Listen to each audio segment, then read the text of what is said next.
Ramayan the legend of prince Ram movie को theatres में लगाया गया है पूरे 30 साल बाद। टेक्निकली ये एक एनिमे मूवी है और हम में से कई लोगों के बचपन का एक अहम हिस्सा रही है। टीवी पर हमने इसको कई बार देखा है और जिन्होंने भी देखा है वो ये जानते हैं कि ये रामायण की बेस्ट फिल्म अडेप्टेशन है। कोई भी और अडेप्टेशन इसके आसपास भी नहीं आती है। हालांकि इसकी रिलीज और प्रोडक्शन में थोड़ी बहुत दिक्कतें आई थी। आप लोगों ने इसके बारे में कई तरह की बातें सुनी होंगी कि इसकी रिलीज के टाइम पे कंट्रोवर्सी हुई थी, इसको बैन कर दिया गया था, रिलीज नहीं होने दिया गया था। उस सब के बारे में मैं अच्छे से तुमको बताऊंगा और साथ ही इसके नए हिंदी डब को लेकर भी कंट्रोवर्सी चल रही थी कि ट्रेलर में सीता जी ने श्री राम को राम कह के एड्रेस किया है, स्वामी कहकर नहीं। राम, मैं भी आपके साथ चलूंगी। लोग इस नए डब को काफी क्रिटिसाइज कर रहे हैं, हम इसके बारे में भी बात करेंगे। बट उसके पहले I just want to say a huge thanks to everyone जिन्होंने भी इस चैनल को सब्सक्राइब किया हुआ है, क्योंकि हमने हिट कर लिए हैं 300 के सब्सक्राइबर्स। बस राम जी की कृपा है और अवसर शुभ है, तो आरंभ करते हैं।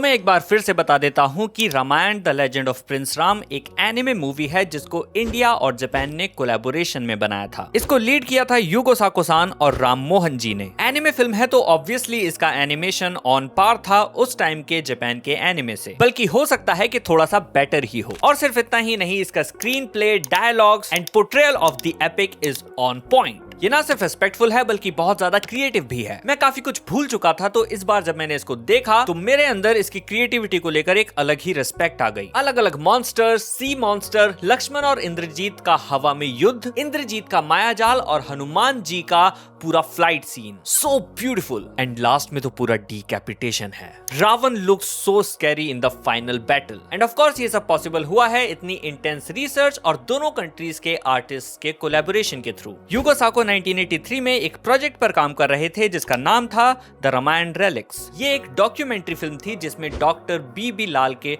एक्सकेवेशंस को डॉक्यूमेंट किया गया था, जिसका मोटिव था रामायण के टाइम के हिस्टोरिकल आइटम्स एंड प्रूफ्स को ढूंढकर निकालना। इसको फिल्म करने के लिए डॉक्टर बी लाल ने युगो साको की हेल्प ली थी और इस प्रोजेक्ट पर काम करने के बाद युगो साको का रामायण में ऐसा इंटरेस्ट आया और वो हिंदू कल्चर से इतना जुड़ गए कि उन्होंने रामायण के 10 अनुवाद पढ़ डाले। उन्होंने बहुत अच्छे से हमारे कल्चर को समझा और उसके बारे में जाना। तब उनको लगा कि रामायण की कहानी, इसकी वैल्यूज एंड टीचिंग्स और भी ज्यादा लोगों तक पहुंचनी चाहिए। एंड जो उनको सबसे अप्रोप्रिएट मीडियम लगा वो था एनिमेशन। उनका मानना था कि मर्यादा पुरुषोत्तम श्री राम को एनिमेशन मीडियम में दिखाना ही सबसे बेटर होगा, बजाय इसके कि उसको कोई एक्टर प्ले करे। उन्होंने इंडियन गवर्नमेंट को प्रपोज किया एक बाय नेशन कोलैबोरेशन, गवर्नमेंट को ये बताते हुए कि एनिमेशन उनकी कंट्री की एक सीरियस आर्ट फॉर्म है और इसके थ्रू रामायण की कहानी पूरी दुनिया तक पहुंच पाएगी, जिसको गवर्नमेंट ने एक्सेप्ट भी कर लिया था। बट फिर बाद में देश के माहौल को देखते हुए, क्योंकि अयोध्या का डिस्प्यूट और राम जन्मभूमि मूवमेंट उस टाइम पीक पर था, गवर्नमेंट ने डिसाइड किया कि ये टॉपिक अभी सेंसिटिव है और उन्होंने अपने हाथ पीछे खींच लिए। सो ये मिस इन्फॉर्मेशन जो फैली हुई है कि गवर्नमेंट ने इसको बैन कर दिया था,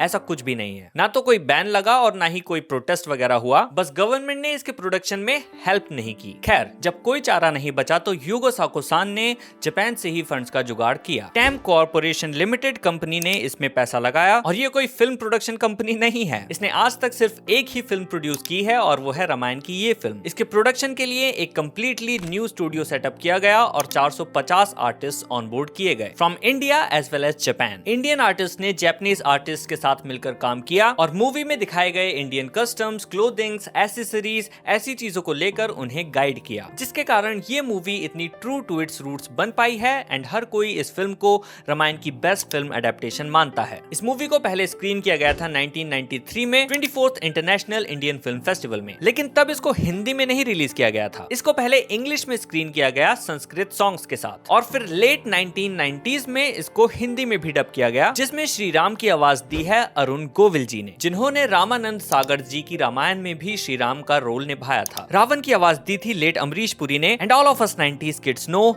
इट वाज परफेक्ट। साथ ही एक्टर शत्रुघ्न सिन्हा ने मूवी का नरेशन किया था। डब के साथ इसको एक लिमिटेड रिलीज मिला क्योंकि उस टाइम माहौल थोड़ा सेंसिटिव था। एंड उसके बाद जो प्राइमरी सोर्स इसके डिस्ट्रीब्यूशन का रहा वो था टीवी। कार्टून नेटवर्क और पोगो पर इस मूवी को बहुत चलाया गया था 2003 के बाद से। एंड वहीं से आपने और मैंने इस मूवी को देखा है एंड वहीं से वो सारी वॉइसेस हमारे दिमाग में बस गई हैं। एंड ऑल्सो हिंदी सॉन्ग्स भी। आई डोंट थिंक कि इस मूवी के डब को सरपास कर पाना कभी पॉसिबल भी होगा, बट एज समवन जिसने इस मूवी को हिंदी और इंग्लिश दोनों में देखा है, आई विल से कि भाई हिंदी में देखना, इंग्लिश में बिल्कुल मजा नहीं है। इंडियंस का इसको एटलीस्ट हिंदी में देखना मस्ट है। जैसे आप बोलते हैं ना कि नारुतो का असली मजा जापानीज में है, वैसे ही रामायण का असली मजा हिंदी में है, वो भी शुद्ध वाली। नाउ दैट सेड मैंने ये नया वाला हिंदी डब देखा एंड ऑनेस्टली अगर मैं सच बताऊं तो वॉइसेस सूट कर रही हैं। It is a perfectly all right dub. Also trailer में जो इशू था श्री राम को उनके नाम से एड्रेस करने का, उसको भी फाइनल डब में ठीक कर दिया गया है। मूवी में सीता जी उनको स्वामी कहकर ही बुलाती हैं। मुझसे कहीं मिस हो गया हो तो कह नहीं सकते। ऑल्दो जिनको नॉस्टैल्जिया है उनको कुछ ना कुछ तो मिसिंग लगेगा ही लगेगा, जैसे मुझको श्री राम और रावण की वॉइस लगी एंड हिंदी वाले सॉन्ग्स भी। बट दैट डजंट मीन कि ये वाला डब खराब है। I think they have done a decent job with the script. थोड़े बहुत इश्यूज मुझे लगे बट वो थोड़ी निटपिकिंग हो जाएगी फिर। जैसे कहीं कहीं तुमको लग सकता है कि कोई डायलॉग अचानक से आ गया अनअनाउंस्ड, पीछे से कोई बिल्डअप नहीं है, कोई लीनियर फ्लो नहीं है एंड अचानक से आ गया। ऐसा इसलिए भी हो सकता है क्योंकि मूवी में पूरी रामायण की स्टोरी को फिट करना बहुत ही डिफिकल्ट टास्क है एंड कुछ चीजें तुमको डायरेक्टली थ्रो कर देनी पड़ती हैं। So that can be more of a screen play thing rather than a Hindi dub thing. हाँ, एक चीज जो जेन्युइनली मुझे डब में थोड़ी बॉदर की वो थी कि कुछ अग्रेशन वाले सीन्स में जहां पर आवाज में लाउडनेस होनी चाहिए या गुस्सा होना चाहिए, वो अप्रोप्रिएट वॉइस लेवल या अग्रेशन मैच नहीं हो रहा था। ऐसा लगा कि बहुत कंट्रोल्ड और सप्रेस्ड वे में डायलॉग बोला जा रहा है, उतना फ्रीली या फिर इंटेंसली एक्सप्रेस नहीं किया जा रहा। बट ऐसा कुछ सर्टेन सीन्स में ही था। मैं सच बताऊं तो मुझे ट्रेलर के लास्ट वाले डायलॉग से ही गूस बम्प्स आ गए थे and I think overall the dub is really good. So चले जाना हिंदी में देखने, संकोच मत करना। इसका जो 4K रिमास्टर है उस पर बहुत टाइम से काम चल रहा था और करीब 3-4 साल से तो मैं ही देख रहा हूं कि